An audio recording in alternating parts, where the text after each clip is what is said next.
को मैं रखूंगा क्योंकि बहुत सारे हमारे प्रत्याशी हैं। अब हम चुनाव के बहुत करीब आ रहे हैं, समय का अभाव है। कम शब्दों को अधिक समझने का प्रयास कीजिएगा कि आज ये चुनाव महापर्व हमारे बीच में है। वैसे तो बहुत सारे पर्व हमारे आते हैं, चाहे वो ईद हो, चाहे दिवाली, छठ, सोहराय, महार सब आता है, वो हर साल आता है। लेकिन ये पर्व 5 साल में एक बार आता है और ये पर्व सभी जाति धर्मों के लिए वो एक समान होता है।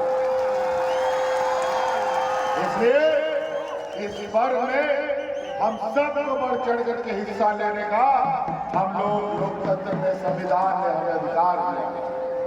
ये संवैधानिक महापर्व है, इसलिए इसमें हिस्सा बढ़ चढ़ करके हम सब लोगों को लेना है। पीछे आज आपके बीच में 2 दिन बाद कहने आए हैं, क्योंकि इस चुनाव में जो हमारे विपक्ष के लोग हैं, विपक्ष के पास कोई मुद्दा नहीं, ये मुद्दा भी चुनाव लड़ रहे हैं सिर्फ संप्रदाय के आधार पर।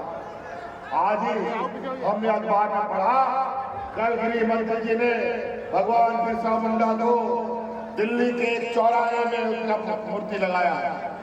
वो भी हमारे सूफी संत का एक आश्रय था, एक रहने का स्थल था। और क्या डेरिया से बाहर चले, डेरिया से बाहर चले, सराय काले खां से ही है।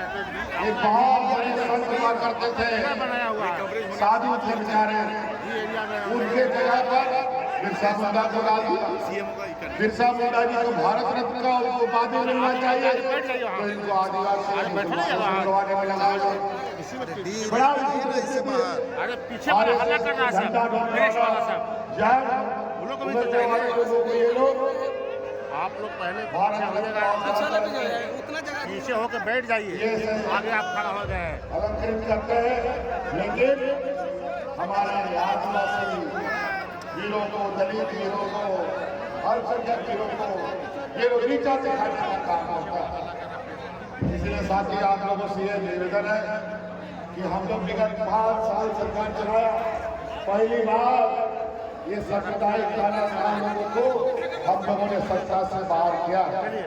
और ये 5 साल जो बाहर है, इनकी हालत ऐसी हो गई है मानो बिन पानी का मछली जैसा हो गया है। आज ये तड़प रहे हैं सत्ता में आने के लिए, और आज इसीलिए महाराष्ट्र में चुनाव हो रहा है। लेकिन महाराष्ट्र में नहीं, बल्कि सारा यहाँ पर झारखंड में ही इनका प्रधानमंत्री से लेकर के सारे मुख्यमंत्री यही आकर के डेरा डंडा लगाए हैं। अभी तो चुनाव प्रचार को छोड़िए, 1 साल पहले से 2-3 मुख्यमंत्री तो यहाँ पहले चक्कर लगा रहा है। एक यही बगल का आसाम का मुख्यमंत्री यहाँ आकर के रोटी बेटी माटी का बात करता है। क्या बात करेगा लोग, रोटी बेटी माटी का बात? यही डबल इंजन का सरकार था, लोग भूख से यार हाथ में राशन कार्ड लेकर के मर गया, उसका गवाह मैं हूँ। और यही होना जाए जहाँ डबल इंजन की सरकार के समय किसानों ने आत्महत्या किया था, उसका भी गवाह हम भी। और आज कोरोना जैसा चुनौती हमने देखा, इनका षड्यंत्र देखा, लेकिन आज कोरोना जैसा महामारी 2.5 साल तक इस राज्य में छाए रहा, एक भी गरीब युवा किसान को हमने भूख से नहीं मरने दिया। आज एक भी किसान को आत्महत्या नहीं करने दिया, क्योंकि हमारी सरकार ने किसानों का बोझ 2 लाख रुपए तक का ऋण माफी करने का काम हमने किया। ऐसे चीजें योजना गिराना शुरू करें तो योजना का बोझ सही है, 2 गज जमीन की लड़के रह जाएंगे, वोट नहीं पाएंगे। इनके पास ना कोई योजना है, ना हिंदू इस राज्य की लोकतंत्र बचाने का कोई उनके पास एजेंडा। लोकतंत्र को ये तो बदलना चाहते हैं। यूसीसी एनआरसी की बात करते हैं, पूछो आसाम में यूसीसी एनआरसी हो रहा है, वहां पर बांग्लादेश से घुसपैठ करके कहाँ दौरा दे रहे और बदनाम करते हैं हम लोग को। अजीब स्थिति है।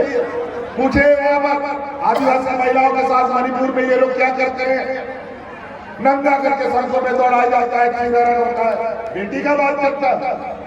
पूछे इनसे गुजरात में बिल्किस बानो का बलात्कारी लोगों को जो जेल में बंद है, चुनाव के समय वोट मांगने के लिए कौन पैरों से बाहर निकालता था। पूछो इनसे राम रहीम जो बलात्कार के आरोप में जेल में पंजाब में बंद है, चुनाव के समय पैरों में कौन निकाल करके वोट मांगने के लिए भेजता। बेटी का क्या बात करेगा ये लोग, और माटी का तो दूरी की बात। सारा व्यापारी की जमात ने पूरे देश में आदिवासी रैयतों को उजाड़ दिया, विस्थापित कर दिया, और अभी बोलते हैं कि हम सरकार बनाएंगे तो विस्थापन नीति लाएंगे। तुम आओगे कहां से, अभी तुम आओगे कहां से, पहले तो तुम आओगे तब हम लोग तो विस्थापन नीति बना चुके हैं, अभी तो बस सरकार द्वारा आना है।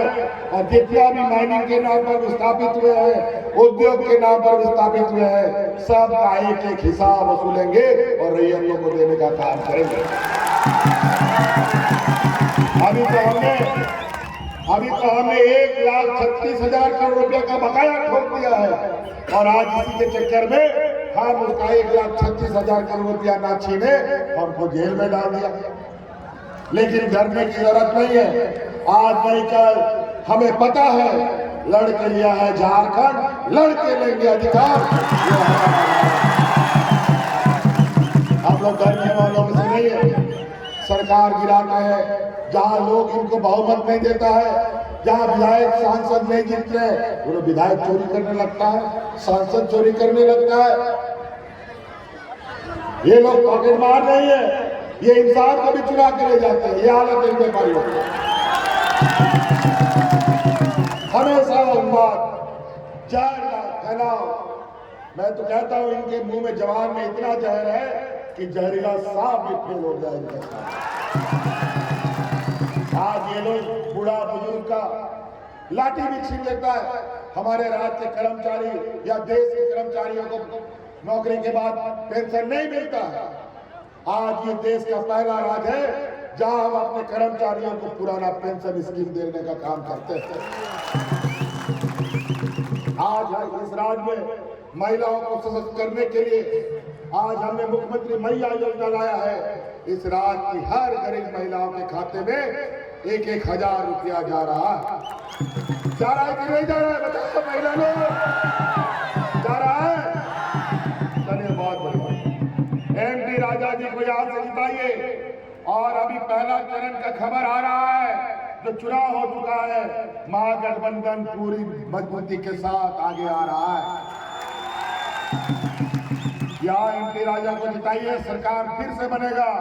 और जो महिलाओं के खाता में 1,000 रुपया जा रहा है, वो आने वाला समय में उन खातों में 1,00,000 रुपया भेजने का हम काम करेंगे। और उसका असर अभी पहला पड़ाव, अभी दिसंबर का जो किस्त जाएगा, जो 1,000 रुपये जा रहा है, वो 2,500 रुपया होने जा रहा है।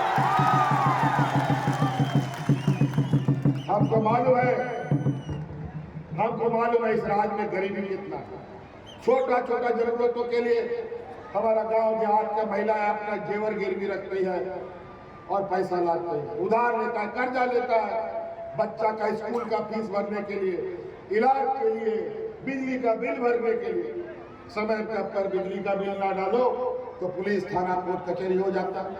समय पर स्कूल का भाड़ा मत दो, स्कूल का फीस मत दो, तो उसका बच्चा का नाम कट जाता है। और आज आपका ये बोझ हमने अपने कंधे पर लिया।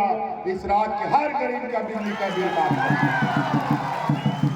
बिजली का बिल माफ हुआ कि नहीं? हो गया? बोझ हल्का हुआ कि नहीं? चलिए बहुत बढ़िया। पूछे इनको, 19 साल 20 साल लोगों ने सत्ता चलाया, कितना गरीबों का कर्जा माफ किया, कितने महिलाओं को सशक्त करने का इन लोगों ने काम किया।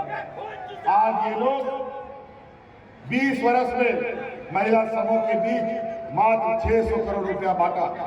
हम लोग 4 साल के अंदर महिला समूह के बीच में 11,000 करोड़ रुपया बांटने का काम किया। तो कई ऐसे चीजें, इसमें साथी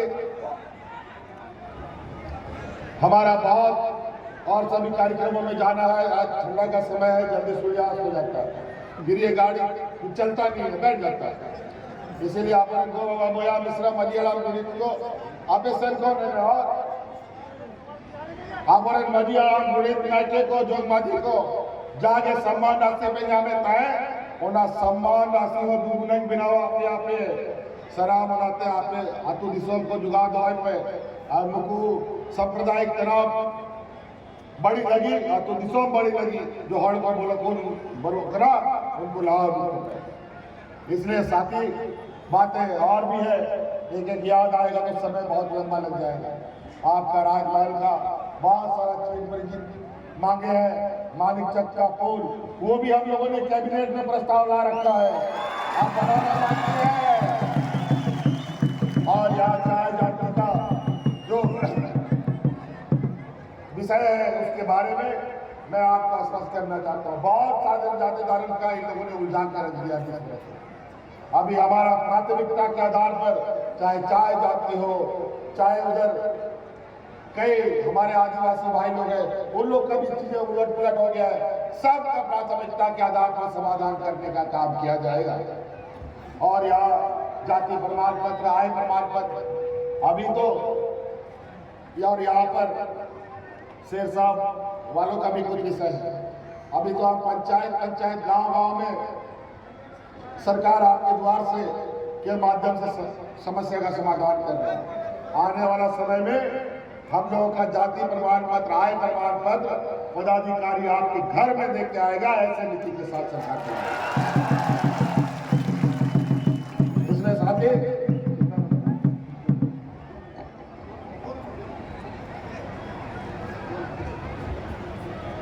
अच्छा 2 नंबर ईवीएम मशीन में इंडिया गठबंधन की तरफ से हम लोगों ने सहमति बनाया है। इन फिरका परस्त सामंती लोगों को वो लोग भी उधर पूरा जुगत लगा करके गठबंधन बना करके इकट्ठे लड़ रहा है, तो हम लोग भी इस बार बोला कि चलो अब हम लोग भी एक साथ इकट्ठा हो जाते हैं। और आप इस बार सिर्फ राजमहल नहीं, यहाँ से तो आप शुरुआत करेंगे। आप धीरे धीरे आने वाला लोकसभा तक में अब इन लोगों को गद्दी से भी उतारने का काम हम लोगों को करना पड़ेगा। नहीं है तो देश को बर्बाद कर देंगे, अमन चैन सब खत्म हो जाएगा। याद कीजिए 2019 के पहले कितना डर का माहौल, कहाँ लोगों की हत्या हो जाए, कहाँ मॉर्निंग हो जाए, कहाँ बच्चा चोरी के नाम पर लोगों की जाने चली जाए। पूरे 5 साल एक भी चूचा इस राज्य में नहीं हुआ, क्योंकि अमन चैन वाली ये सरकार इस राज्य में हम लोगों ने किसी को हताहत नहीं होने दिया। और जितने भी इन लोग के द्वारा मॉब लिंचिंग में मारे गए लोग, सभी के परिवारजनों को हम लोगों ने मुआवजा देने का काम भी किया। और आने वाला समय में उनका परिवार जन अपने पैर पर खड़ा कैसे होगा, उसकी भी नीतियां हम बना रहे हैं। इसलिए साथी बहुत सारे कार्यक्रम है। इन्हीं बातों के साथ आपसे एक जोरदार अपील चाहते हैं, राजा जी को जिताइएगा ना, 200% जिताइएगा ना, इंडिया गठबंधन की सरकार बनेगी ना। चलिए बहुत बहुत धन्यवाद। जोहार।